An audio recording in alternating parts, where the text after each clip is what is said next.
बिस्मिल्लाहिर्रहमानिर्रहीम। अस्सलामु अलैकुम प्यारे तलबा।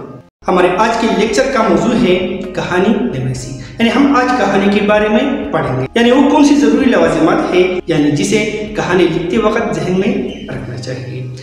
कहानी चूंकि गुजरे हुए ज़माने का वाक़या होता है, इसलिए इसे हमेशा माजी के सिरे में बयान किया जाता है। कहानी किसी हाके और प्लाट पर लिखी जाती है और आखिर में सबक या नतीजा अहस किया जाता है। मिसाल के तौर पर आप वालिदैन की नाफरमानी पर कहानी लिखना चाहते हैं। अब इस कहानी का प्लाट यानी ढांचा और हाका जितना मजबूत और अच्छा होगा, वो कहानी उस कदर उम्दा होगी। हम सब ने देखा है कि मकान प्लाट यानी ढांचा पर ही तामीर होता है। अगर आपका प्लाट डिफेंस में है और महल्ली वक़ूफ़ अच्छा है तो मकान भी उम्दा तामीर होगा। लेकिन अगर आपका प्लाट भी बेकार जगह पर है, महल्ली वक़ूफ़ भी सही नहीं है, तो मकान भी ख्वाह आप उस पर जितनी भी मेहनत कर ले अच्छा नहीं बनेगा। कहानी में मालूमात, तनाज़ुर, उसलूब, मंजरकशी, डायलॉग, मुकालिमा सब ही कुछ होता है। कहानी में तिकरार को अच्छा नहीं समझा जाता। अल्फाज की तिकरार से बचने के लिए मुतरादिद अल्फाज का इस्तेमाल करें। इसमें ज़ाहिर को दूसरी मर्तबा लाना हो तो नाम दोबारा लाने के बजाय इसमें ज़मीर दोबारा लाएं। मिसाल के तौर पर जब आप कहना चाहें समंदर के बहुत से फ़वाइद है, इसकी आबी हयात खुश्की में रहने वालों के लिए बेहतरीन ग़िज़ा है, तो यूँ ना कहें समंदर की आबी हयात। समंदर की लफ्ज़ की जगह इसमें ज़मीर उस ले आई। कहानी ना तो इतनी लंबी हो कि पूरी किताब बन जाए और ना ही इतनी मुख्तसर हो कि एक पैराग्राफ लगे और बात मुकम्मल ना हो। जानदार और अच्छी कहानी के लिए इन चीज़ों का होना ज़रूरी होता है।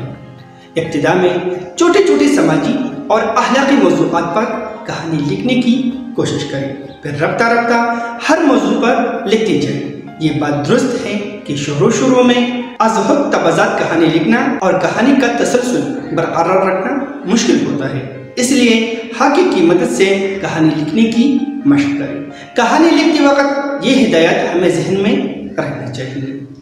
कहानी का ताल्लुक चूँकि गुजरे हुए ज़माने से होता है, इसलिए कहानी को हमेशा से गमाज़ी में लिखना चाहिए। कहानी लिखते वक्त वाक़ियात की तरतीब का ख्याल रखें। आगे की बात पीछे और पीछे की बात आगे ना लिखी जाए। कहानी के 3 हिस्से होते हैं, आगाज़, नुक्ता उरूज और नतीजा।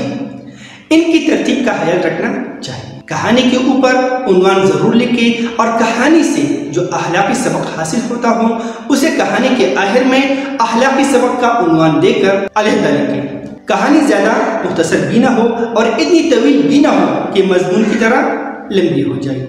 कहानी के मौजू से मुतालिक जो किस्सायात हों बेतकल्लुफ़ लिख देना चाहिए। ये ज़रूरी नहीं कि एक उन्वान के बारे में सिर्फ एक ही किस्सा पाबंदी से लिखा जाए। अलबत्ता मौजू और किस्से की मुनासिबत और मुताबिकत ज़रूरी है। अगर कहानी का उन्वान कायम करना हो तो उसके वाक़यात और नतीजे को जहन में रखकर कोई मुनासिब उन्वान लिख देना चाहिए। कहानी को दिलचस्प और मुअस्सर और दिलनशीन बनाने की कोशिश करें।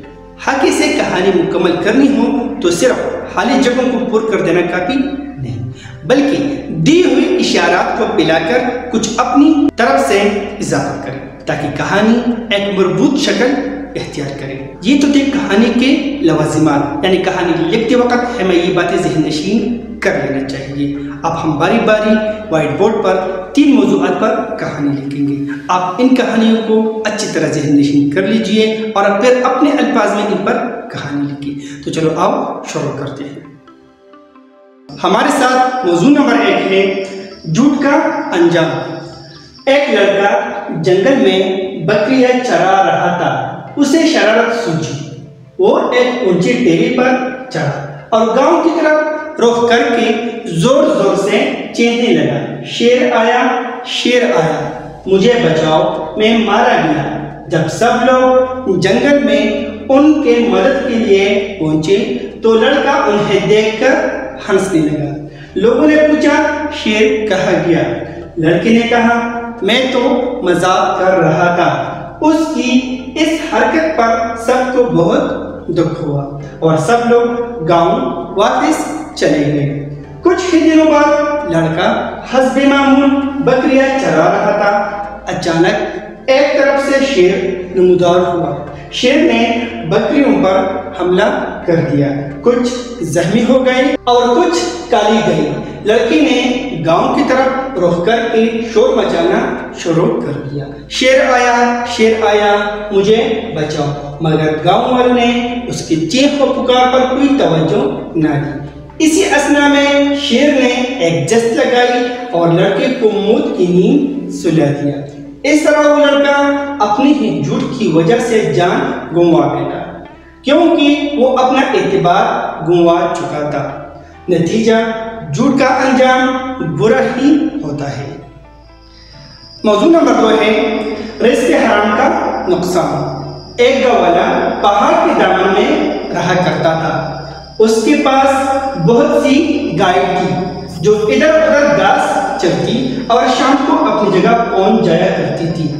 گاؤں والا ان کا دودھ دوہتا، پھر اس میں خاصا پانی ملا دیا کرتا تھا۔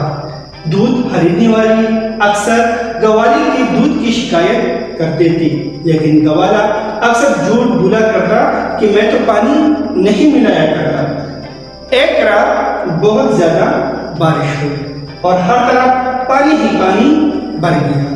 خدا کا کرنا کیا ہوا کہ گوالی کا گھر بار سب کچھ برسات کے پانی میں بہہ گیا۔ اب گوالی کے پاس نہ نقدی بچی، نہ گائے اور نہ گھر بار۔ گوالا ہر کسی سے کہتا نہ جانے اتنا پانی کہاں سے آ گیا۔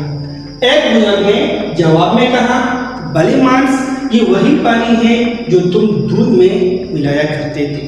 گوالے کو رزق حرام کی سزا مل گئی۔ نتیجہ رزق حرام کی سزا ضرور ملتی ہے۔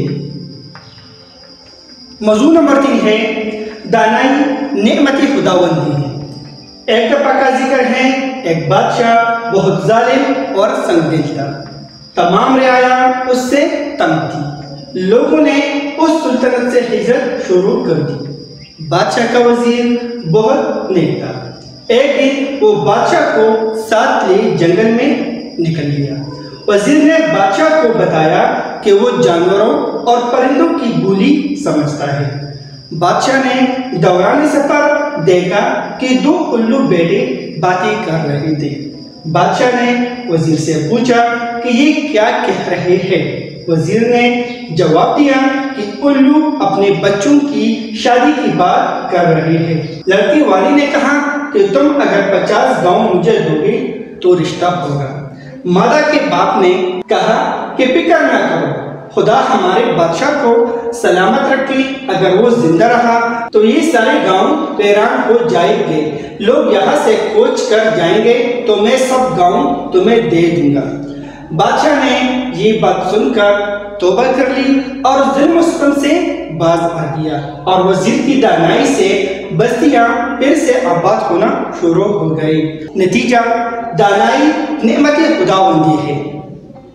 یہ 3 موضوعات تھی جن پر ہم نے علیحدہ کہانی لکھی۔ آپ ان کہانیوں کو اچھی طرح پڑھ لیں اور ذہن نشین کر لیں اور پھر اپنے الفاظ میں لکھنے کی کوشش کر لیں۔ امید رکھتا ہوں کہ یہ ویڈیو یعنی یہ لیکچر آپ کے لیے کارآمد ہوگا۔ اگر آپ کا کوئی سوال ہے تو آپ اس سے کمنٹس میں پوچھ سکتے ہیں۔